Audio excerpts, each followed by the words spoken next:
Guru jangan hanya memberi pengetahuan yang perlu dan baik saja, tetapi harus juga mendidik si murid agar dapat mencari sendiri pengetahuan itu dan memakainya guna amal keperluan umum. Pengetahuan yang baik dan perlu itu yang bermanfaat untuk keperluan lahir batin dalam hidup bersama.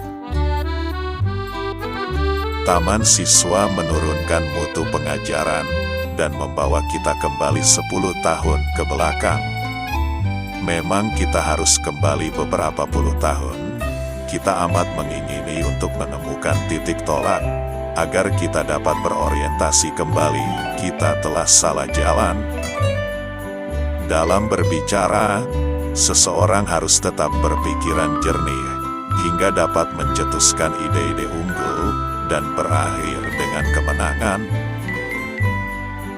Apapun yang dilakukan oleh seseorang itu, hendaknya dapat bermanfaat bagi dirinya sendiri, bermanfaat bagi bangsanya, dan bermanfaat bagi manusia di dunia pada umumnya. Pendidikan dan pengajaran di dalam Republik Indonesia harus berdasarkan kebudayaan dan kemasyarakatan bangsa Indonesia menuju ke arah kebahagiaan batin serta keselamatan hidup lahir. Anak-anak hidup dan tumbuh sesuai kodratnya sendiri. Pendidik hanya dapat merawat dan menuntun tumbuhnya kodrat itu. Percaya, tegas, penuh ilmu hingga matang jiwanya, serta percaya diri, tidak mudah takut, tabah menghadapi rintangan apapun.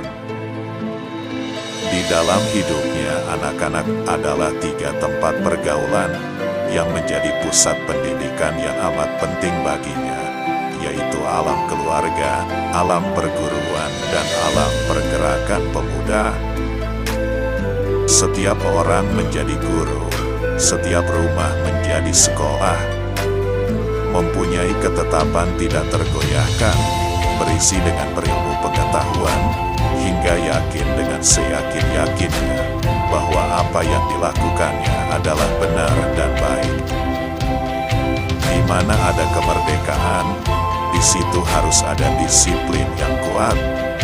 Sungguh disiplin itu bersifat self-disiplin, yaitu kita sendiri mewajibkan dengan sekeras-kerasnya. Dan peraturan yang sedemikian itu harus ada di dalam suasana yang merdeka. Dengan ilmu, kita menuju kemuliaan. Dengan adanya budi pekerti, tiap-tiap manusia berdiri sebagai manusia merdeka atau berpribadi yang dapat memerintah atau menguasai diri sendiri. Inilah manusia beradab, dan itulah maksud dan tujuan pendidikan dalam garis besarnya. Guru adalah seorang pejuang tulus, tanpa tanda jasa mencerdaskan bangsa. Among sistem kita yaitu menyokong kodrat alamnya anak-anak yang kita didik, agar dapat mengembangkan hidupnya, lahir dan batin menurut kodratnya sendiri-sendiri. Maksud pengajaran dan pendidikan yang berguna untuk kehidupan bersama adalah memerdekakan manusia sebagai anggota persatuan atau rakyat. Pengaruh pengajaran itu umumnya memerdekakan manusia atas hidupnya lahir, sedang merdekanya hidup batin terdapat dari pendidikan. Kekuatan rakyat, itulah jumlah kekuatan tiap-tiap anggota dari rakyat itu. Segala daya upaya untuk menjunjung derajat bangsa tidak akan berhasil kalau tidak dimulai dari bawah. Sebaliknya, rakyat yang sudah kuat akan pandai melakukan segala usaha yang perlu atau berguna untuk kemakmuran negeri. Orang yang mempunyai kecerdasan budi pekerti itu senantiasa memikir-mikirkan dan merasa-rasakan, serta selalu memakai ukuran, timbangan, dan dasar-dasar yang pasti dan tetap. Ing ngarsa suntulada, ing madya mangun karsa, Ketut Wuri Handayani. Di depan, seorang pendidik harus memberi teladan yang baik.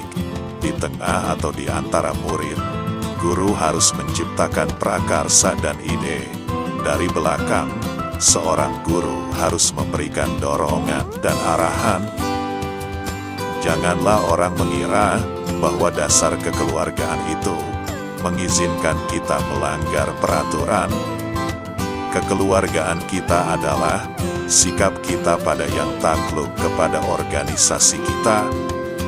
Barang siapa dengan terang-terangan atau dengan sengaja mengabaikan, wajiblah kita memandang dia sebagai orang luaran.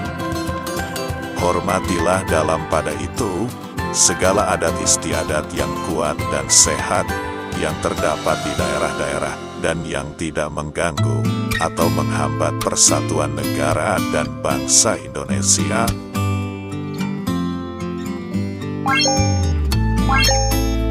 What?